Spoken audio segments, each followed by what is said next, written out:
É realmente impressionante o quanto o Brasil vem sendo humilhado no plano internacional.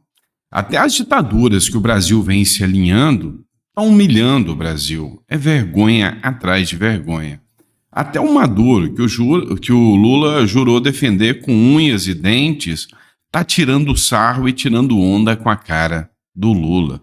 Sabe, nunca imaginei que de forma tão rápida a gente chegaria num cenário tão deplorável quanto o que a gente está vivendo. E eu vou falar sobre dois pontos do Brasil representado lá fora. É deplorável. Olha só, vamos começar com uma crítica do Estadão. Olha só, 4 longos dias depois de Maduro ameaçar os venezuelanos com um banho de sangue, né? Depois que o Lula chancelou a eleição dizendo que o Maduro era um homem bom, que ele ia cumprir o resultado, Lula resolve se dizer assustado. Gesto que, é óbvio, é fruto de um cálculo político. Ou seja, ele não quer perder as relações com os venezuelanos, de forma alguma. Ou melhor, com o ditador venezuelano. O susto de Lula, a despeito da progressiva degradação da democracia na Venezuela, lulismo sempre cerrou fileiras com o chavismo, em nome de um alinhamento ideológico anti-americano, infantil e retrógrado. E esqueceu de dizer antidemocrático. Quem foi burro o suficiente de acreditar que Lula era a representação da democracia, ou foi burro ou foi mau caráter? Porque vendo como ele se alinha com ditaduras como o Maduro, não dá para acreditar. Mas olha só, tome um chá de camomila, diz Maduro, após Lula manifestar preocupação com a eleição. Ficou assustado, Lula? Então, toma um chá de camomila. Foi com essa frase que o presidente da Venezuela, Nicolás Maduro, respondeu à manifestação do Luiz Inácio Lula da Silva, que diz ter ficado assustado com as advertências do venezuelano sobre um banho de sangue, se a oposição vencer as eleições presidenciais marcadas para domingo. E assim, é uma tremenda de uma demagogia, né? O Lula dizer que ficou assustado é uma verdadeira piada. Mas não parou por aí, não. O Maduro atacou o bolsonarismo, o Maduro atacou o Milei, falou que eles são apoiadores de Hitler, atacou os americanos e é óbvio, né? Deu a criticada básica ali no Lula, falando pro Lula ir tomar um chá de camomila. Lula, só dê palpite na Venezuela se for para ajudar a ditadura. Se for para pelo menos suspeitar, para pagar de bom moço dizendo que não é a favor da ditadura, cala a boca e vai tomar um chá de camomila. O recado foi esse. La derecha extremista, bolsonarista, seguidores de Milei e de Hitler. Direita extremista, bolsonarista, seguidores de Milei e de Hitler. Llegaran al poder político en Venezuela, vendría un baño de sangre. Se chegassem ao poder político na Venezuela, haveria um banho de sangue. Ele voltou a falar do banho de sangue. Y nosotros somos la encarnación del proyecto bolivariano y somos la paz, la estabilidad, la tranquilidad. Nós somos a encarnação do projeto bolivariano e aqui você pode ver que a esquerda sempre tem aquele discurso: nós somos a paz, a estabilidade, a tranquilidade da pátria. Nós somos a democracia. Você já ouviu isso, não já? La pátria de la sociedad entera. Parou? Vamos lá. Você está vendo essas pessoas que estão ali assistindo o Maduro, aplaudindo o Maduro? Petista, é você. Ou você não consegue perceber que é você? É desse jeitinho, a turma vestida de vermelho, parabenizando um ditador e acreditando que esse ser representa a paz, a estabilidade e a democracia. É sério isso? Você acredita mesmo? Você não se sentiu, sabe, com uma certa semelhança com essa galera? Não sentiu identidade, não? com os venezuelanos que estão lá sendo enganados pelo Maduro? Dá uma olhada. Yo no dije mentiras, solo hice una reflexión. Não falei mentira, só refleti. El que se asustó, que se tome una manzanilla. E quem se assustou, que tome uma maçanilha, tá? Maçanicha, quando se fala lá no Uruguai. Maçanilla, quando se fala na Argentina, Venezuela. Um chá de camomila. Então, Lula, cala a boca e vai tomar um chá de camomila, porque a ditadura aliada a você começou a te humilhar. Até eles, né? Mas, enfim, não para por aí, não. Se você acha que não foi o suficiente, olha que o Maduro começa a fazer um ataque mais grave um pouquinho. O Bruno Zambelli fez uma publicação, olha o Maduro entregando a rapadura e colocando em dúvida o nosso sistema das caixinhas mágicas. Isso é muito grave. E agora, Alexandre, vai mandar prender o Maduro? Pois é, para quem não sabe, né, o Maduro falou que lá na Venezuela eles têm o melhor sistema eleitoral do mundo. Não é essa porcaria que existe nos Estados Unidos, na Colômbia e no Brasil, não. Que aqui no Brasil não dá para auditar nada. E lá na Venezuela dá para auditar tudo, tudinho. Pois é.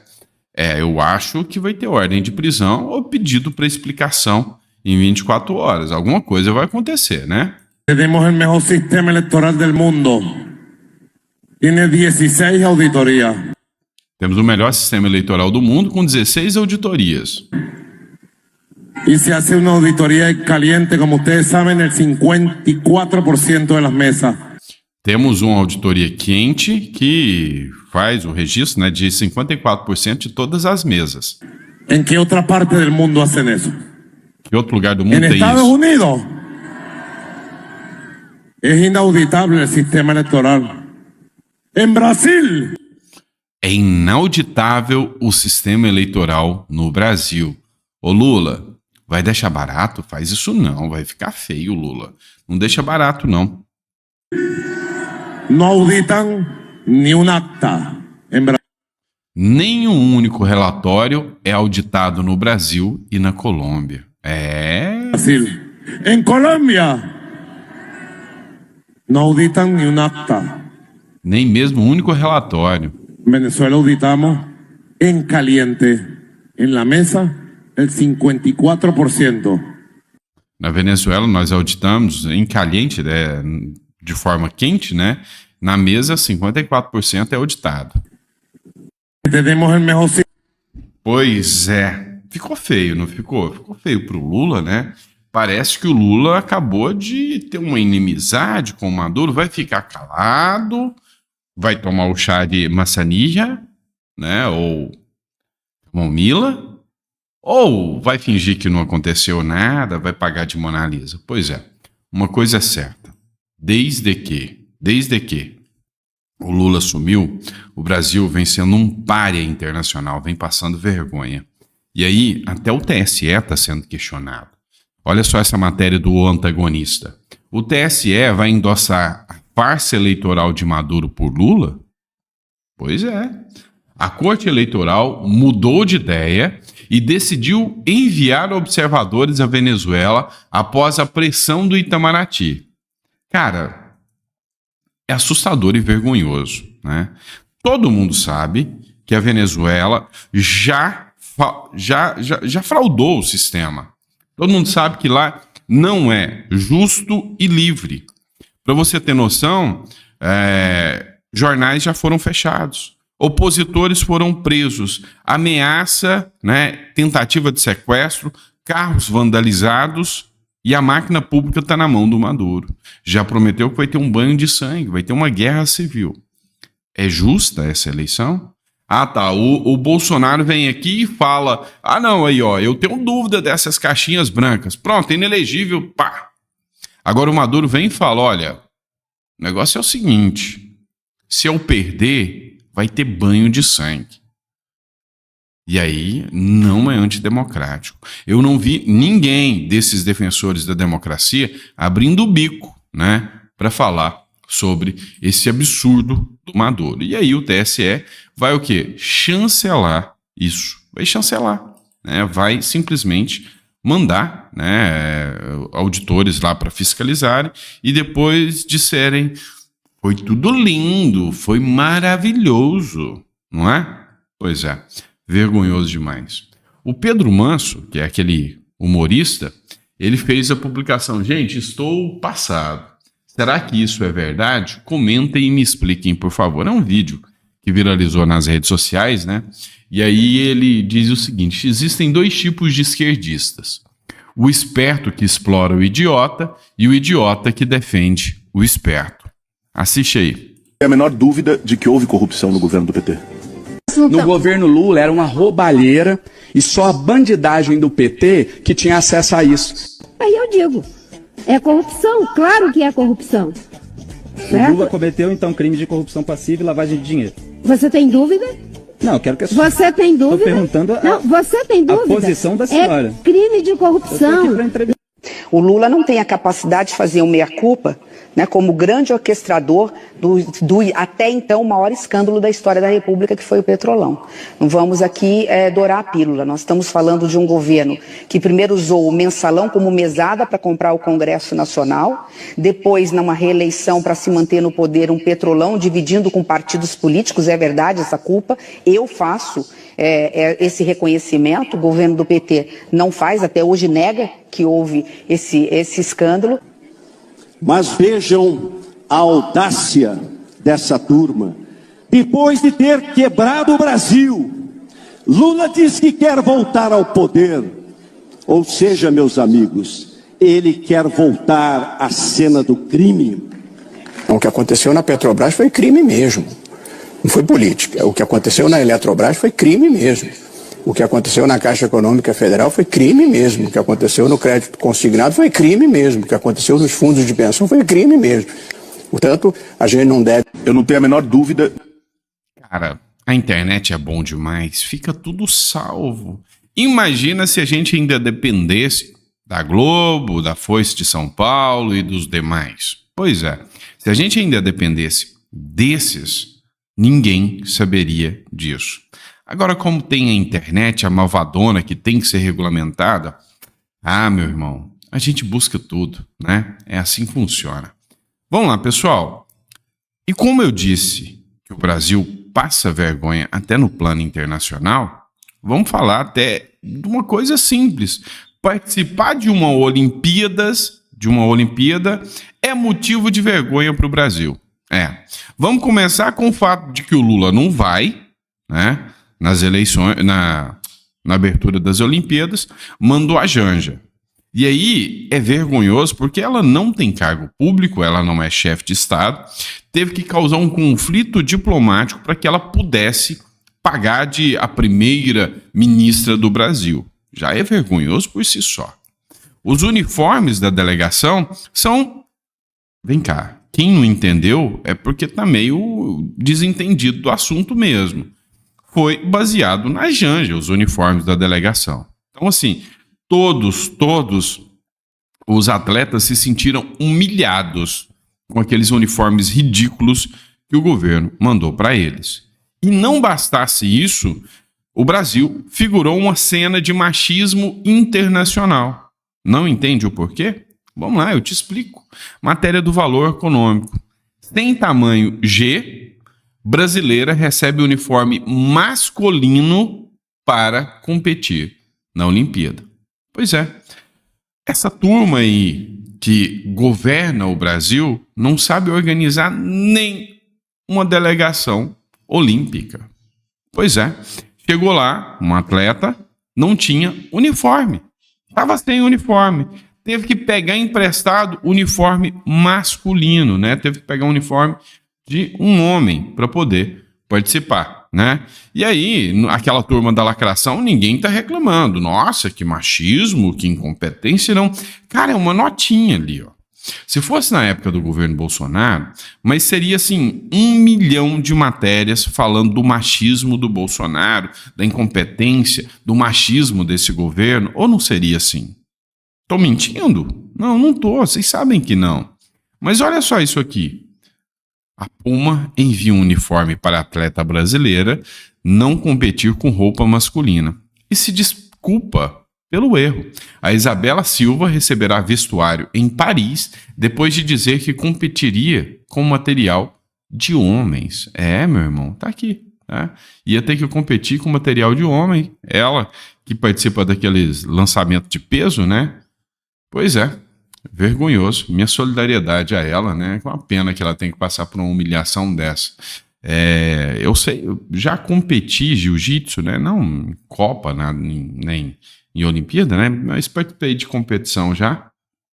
E eu sei o quanto é duro você treinar, preparar, se organizar para ir lá e para chegar num evento, cara, que é o mais marcante da vida de um atleta, que é uma Olimpíada, para ser humilhado lá, né? É tenso. E aí, nós vamos falar de uma declaração do Lula, que diz que não existe um número negativo sequer na sua gestão. E aí a gente tem que trazer isso aqui, né? Foi o deputado Hélio Lopes que fez a publicação. Será que vai ter matéria no Fantástico? Acho que nem faz mais sentido, né? Porque o Fantástico já ninguém mais assiste. Número de mortes de crianças indígenas sobe 24% no primeiro ano do governo Lula. Meu amigo. E aí o Hélio Lopes escreveu, e a culpa era do Bolsonaro, né? Agora, a culpa será de quem? Nunca estiveram preocupados com os povos indígenas. Só utilizaram eles como massa de manobra eleitoral. Isso é um absurdo. A Cíntia Fraga escreveu o seguinte, fanáticos e não fantásticos. Eles só falam o que é fantasiado, a ditadura deles, a realidade, eles encobrem. Sabe, cada dia começa a ficar mais escancarado, né, essa situação de esdrúxula que vem acontecendo no nosso país. E aí, uma situação assim impressionante aconteceu. Vamos lá. Vocês sabem que o Tarcísio conseguiu privatizar a Sabesp. Por que é impressionante? Porque tendo em vista esse sistema canalha que nós temos, eu nunca imaginei que uma pauta da direita, como a privatização da Sabesp, sairia do papel. E aí, eu até me surpreendi com o ministro Barroso. O PT entrou com ação tentando barrar a privatização da Sabesp e o Barroso deu uma decisão impecável, perfeita, dizendo, olha, nananina não cabe ao judiciário, neste caso aqui, interferir na conveniência e oportunidade do gestor. Cara, a justiça seguiu a lei. E a gente fica assustado quando a gente vê hoje o judiciário seguindo a lei. São novos tempos do Brasil. E o Barroso fez isso. A gente fica até, nossa, seguiu a lei. Pois é, seguiu a lei, o Tarcísio fez a privatização da Sabesp e arrecadou quase 15 bilhões de reais para o Estado, né? Ou seja, o Tarcísio está se mostrando um dos melhores, né, líderes políticos do país no quesito administração. O cara é uma máquina de conhecimento. Eu olho para o Tarcísio assim, eu falo, caramba, esse cara deve fazer alguma coisa na vida além de estudar os projetos, de estudar tudo isso.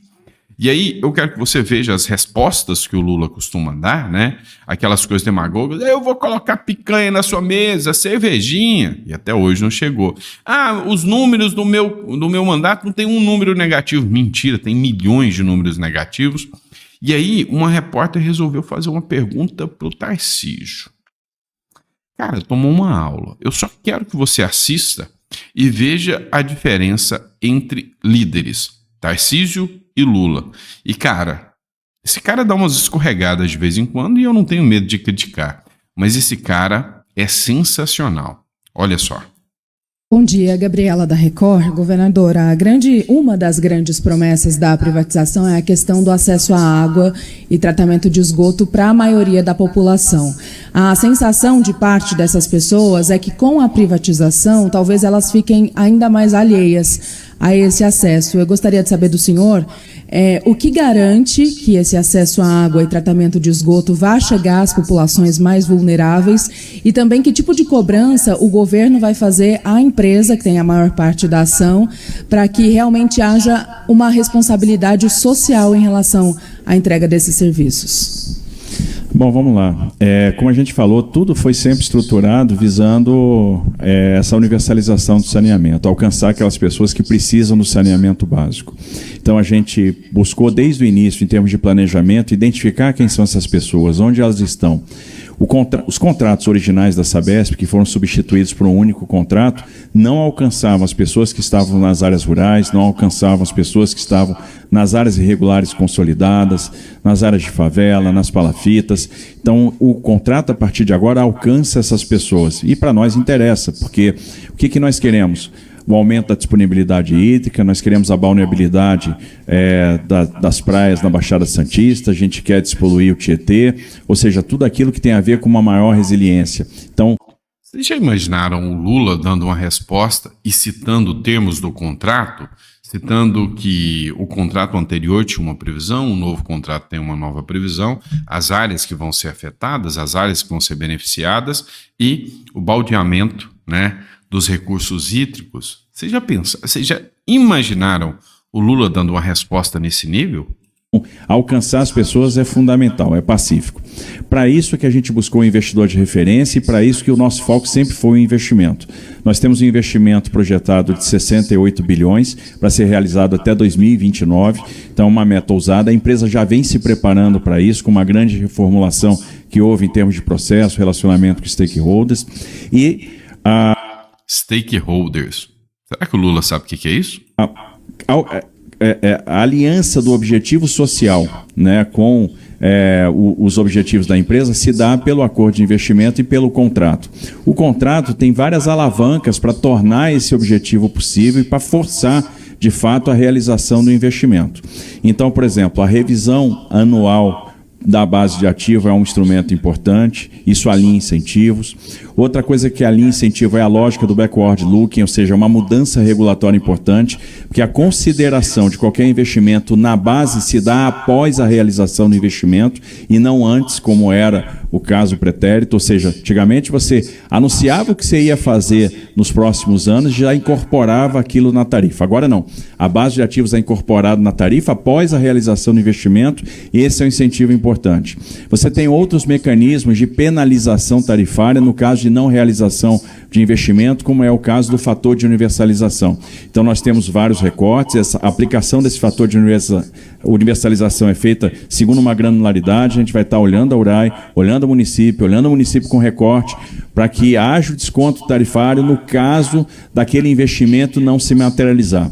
A própria regulação por base de ativos ajuda muito a fazer com que o investimento chegue a quem mais precisa, porque não há distinção por parte da empresa. Não faz sentido para a empresa distinguir, eu vou fazer um investimento aqui porque aqui eu tenho um risco de inadimplência menor, então aqui vale a pena fazer um investimento. Não, do jeito que a regulação foi construída, vale a pena fazer um investimento, eles sabem as metas que precisam ser alcançadas, se não fizerem serão penalizados e você tem então todo um arranjo regulatório que permite a realização desses investimentos. Então eu diria que os grandes fatores garantidores aí dessa universalização estão no contrato, estão na lógica regulatória que foi implementada, o fato da regulação se dar por base de ativos, o fato da gente aplicar o backward looking, o fato de ter uma gradação de penalidades no caso de descumprimento. Então acho que tudo foi muito pensado para que a gente possa justamente levar o saneamento a quem mais precisa. Caramba, tem mais alguma coisa para falar? O cara leu o contrato todo, o cara falou do backward do investimento. Cara, o que acontece? Quando o negócio é privatizado, quando o negócio é público, estatal, olha, nós vamos investir em tantos segmentos em mudança do encanamento. Vai custar 2 bilhões, né? Coisa que faria por 1 vai custar 5, né? Então o que nós vamos fazer? Nós já vamos aumentar a tarifa para conseguir essa arrecadação, para fazer caixa, para depois a gente fazer. chega lá, começa a fazer a obra, descobre corrupção no meio do caminho, fica por isso mesmo, o usuário já pagou mais, não vai ter a obra. É assim que funciona na iniciativa pública. Já na iniciativa privada, qual que é o investimento? O investimento vai ser de tantos milhões. Beleza. Você quer ter competitividade, não quer? Faz o investimento. Depois de comprovar gastos do investimento, você começa a repassar esse valor para o consumidor. Ou seja, o consumidor já vai estar sendo beneficiado do investimento antes de começar a pagar. O que é o contrário no regime público. Eu começo a pagar para nem ser beneficiado pelo investimento. Então, assim, acho que está mais do que óbvio, né? 2026, se tem Lula e tem Tarcísio, o desespero esquerdista é total. Imagina, eu tô pagando para ver um debate entre o Lula e o Tarcísio. Vai dar ruim pro petista. Não tenho dúvidas disso, tá? Pessoal, obrigado por ter acompanhado mais um editorial. Obrigado mesmo. A gente volta daqui a pouco. 12:00 a gente tá de volta com mais um editorial para vocês. Então põe água no feijão aí que eu vou voltar. E aí a gente tem muita coisa ainda para estar falando com vocês. Fechou? Grande abraço, fica com Deus e até o próximo editorial.